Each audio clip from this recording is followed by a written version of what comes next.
Today I'll be showing you how to install this aftermarket diffuser on your F80 or F82 BMW. The install is pretty easy even if you're not used to working on cars.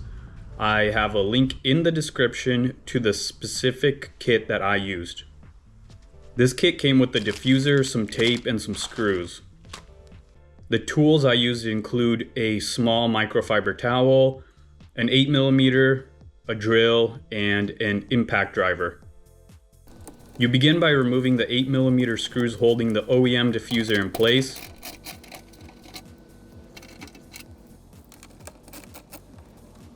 After that, you remove the OEM diffuser.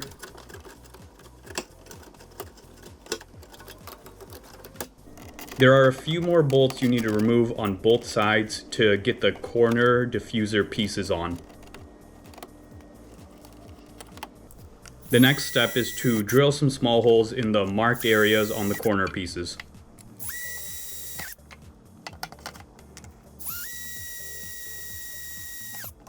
Next, you clean up the bottom of the corner pieces and then apply adhesive tape to them.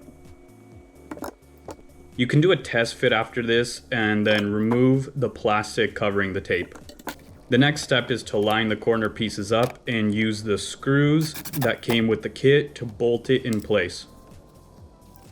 The holes in the diffuser should line up perfectly with the holes that you removed the screws from earlier. I ended up using 2 screws on the side and 1 on the rear, so 3 total for each corner piece.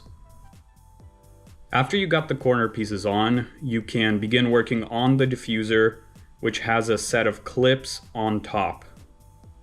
This piece should just slide in and pop into place. Make sure that it is actually clipped on properly.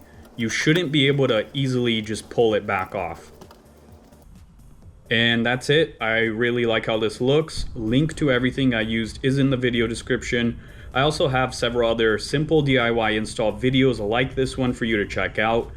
These include a lip install, spoiler install, skid plate, and I will be doing side skirts soon. So like and subscribe if you like this video and want to see more like this and BMW content in general.